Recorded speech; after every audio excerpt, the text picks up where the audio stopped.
여러분들은 뭐든지 할 수 있고 뭐든지 가능한 능력을 가진다면 무엇을 하고 싶으신가요? 애니메이션 속에서는 이러한 것들을 실제로 이룰 수 있는 존재들이 등장합니다. 이 존재들은 대부분 전지전능한 신으로 등장해서 세계 최강자로 모습을 드러내거나 세계관의 배경이 되는 중요한 존재로 묘사되곤 하는데요. 이번 영상에서는 이런 전지전능한 신들을 소개해드릴까 합니다.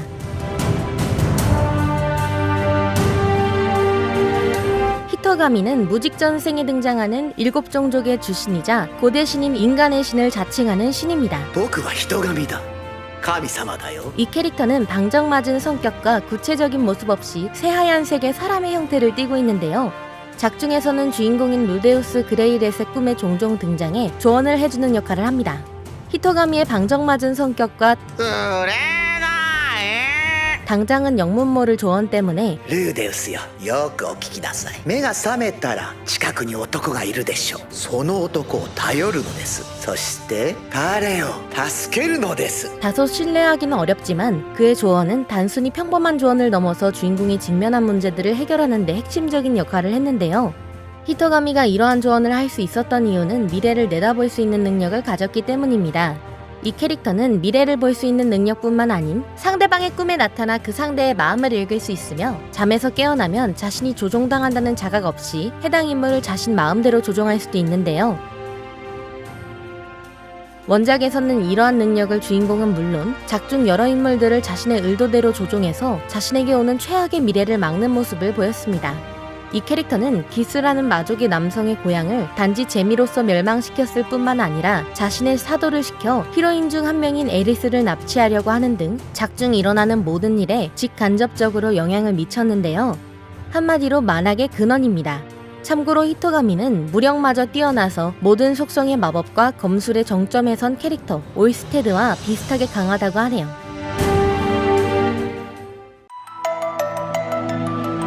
아르세우스는 포켓몬 세계관을 창조한 존재로 그곳에 사는 모든 생명체와 그들의 감정까지도 창조했다고 전해지는 창조신입니다. 이 캐릭터는 창조신답게 권위적인 성격을 가지고 있는데요. 얼핏 오만해 보일 수 있지만 아르세우스의 능력을 보면 이러한 권위적인 성격도 납득이 갈 정도입니다. 이 캐릭터는 모든 타입으로 변할 수 있는 능력을 가져서 타입 상성이 중요한 포켓몬 세계관에서 모든 포켓몬과의 전투에서 우위를 점할 수 있는데요.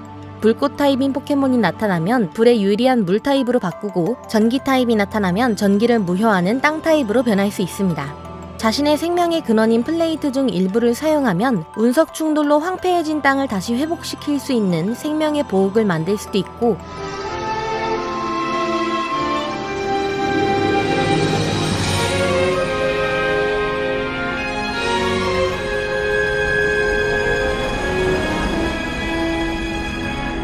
아르세우스 다음가는 강함을 가진 전설의 포켓몬들을 자기 마음대로 소환하고 조종할 수 있는 후파를 봉인할 수 있는 굴레의 항아리를 만들 수도 있는데요.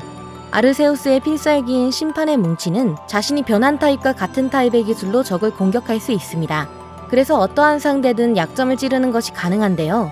전설의 포켓몬이자 각자 시간과 공간, 그리고 현실의 그림자처럼 존재하는 반전 세계의 신인 디아루가와 펄기아, 기라티나가 동시에 덤볐음에도 아르세우스에게 유효타 한 번 주지 못하고 패배했을 정도였습니다. 작중에서는 공간의 신인 펄기아조차 막지 못한 공간의 균열을 단 한 번에 해결하기도 하면서 포켓몬 세계관 최강의 모습을 보여주기도 했죠.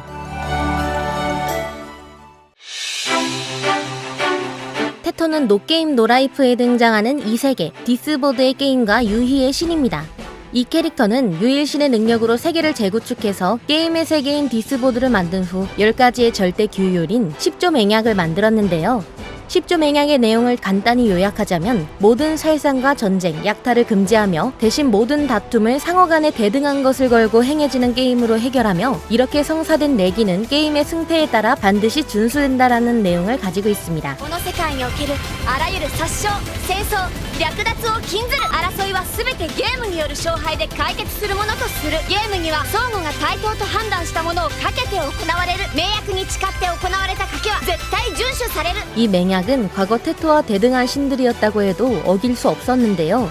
또 유희의 신답게 게임 실력도 출중해서 특출난 실력을 가진 하츠세 이즈나를 체스로 압도하기도 하였고, 디스보드에 소환되기 전 온갖 게임에서 정점을 찍은 공백남매와 체스를 뒀을 땐 2대1로 상대하여 비록 패배하긴 하였지만 치열한 공방을 펼치기도 하였습니다.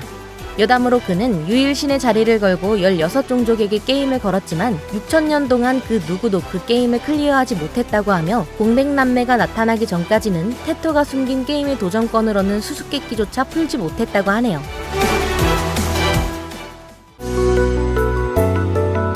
시시가미는 모노노케 히메에 등장하는 생명과 죽음을 관장하는 신입니다.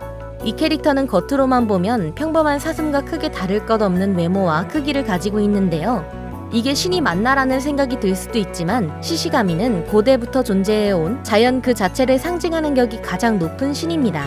시시가미는 생명과 죽음을 관장하고 있어서 평범하게 걸어다니는 것만으로도 밟은 땅에서 식물이 자라나고 발을 떼면 식물이 시드는데요.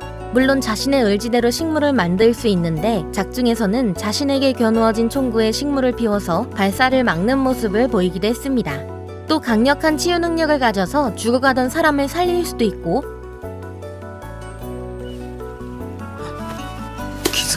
신비한 힘이 담긴 강풍을 일으켜서 황폐해진 땅을 순식간에 다시 풍요로워지게 만들 수도 있는데요. 물론 이 바람은 인간에게도 영향이 미치기 때문에 병을 앓던 환자들이 전부 치유되는 모습을 보이기도 했죠. 시시가미는 일반적인 총은 통하지도 않습니다. 에버씨! 우츠다!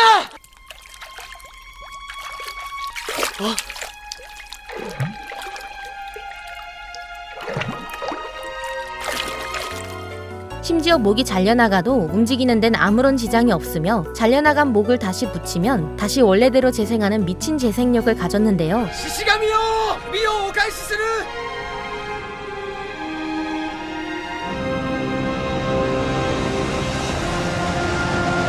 작중에서는 시시가미의 목이 잘려 폭주하는 모습을 보이기도 했는데, 이때는 닿는 즉시 모든 것이 사망하는 저주를 광범위에 뿌려대며 존재 자체가 자연재해가 되는 미친 모습을 보여주기도 했습니다.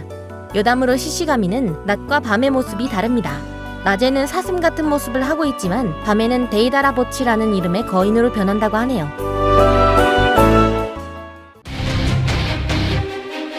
신드바드는 마계에 등장하는 신드리아의 국왕입니다. 신드바드는 처음 등장했을 때만 해도 술에 취해서 도적들에게 금품을 갈취당하는 한심한 모습을 보였는데요. 하지만 이러한 모습들과는 다르게 실상은 6개의 국가가 참가한 거대한 연합, 7의 연합의 맹주이며 세계관 최강자라고 불러도 과언이 아닌 강자입니다. 7人の陣の主7回の覇王それがシンドバット 그는 들어가면 사실상 죽는 것과 다름없다고 생각되는 던전을 무려 7번이나 격파한 이력이 있고, 가진 사람 자체가 매우 극소수인 금속기를 혼자서 7개나 가지고 있는 미친 사기 캐릭터인데요. 신드바드는 금속기 중 하나인 제파르의 능력으로 사람을 세뇌하고 조종할 수 있으며, 일반 공격이 금속기 사용자의 최강의 기술이자 산 하나를 날려버릴 만한 위력을 가진 극대 마법과 맞먹을 정도로 강한 힘을 가지고 있습니다. 후반에는 세계를 관리하는 성궁을 장악하게 되면서 신이 되는 모습을 보이기도 했는데요. 신이 된 이후에는 본래 한 번에 한 개밖에 사용하지 못하는 금속기를 다른 공간에 존재하는 자신을 이용해서 동시에 7개를 다루는 모습을 보여주기도 했고, 사람들의 본능을 덮어써서 죽음은 행복한 것으로 인식을 바꾸기도 했습니다. 여담으로 이 캐릭터는 주인공이 아님에도 불구하고 너무 편애적인 설정들을 받아서 부정적으로 바라보는 사람들이 많았는데요. 여기에 전 세계 사람들을 죽게 만들 뻔한 일들이 모두 진짜 흑막이었던 다윗을 속이기 위함이었다는 설정이 갑작스럽게 밝혀지면서 설정 과다로 많은 비판을 받기도 했다고 합니다.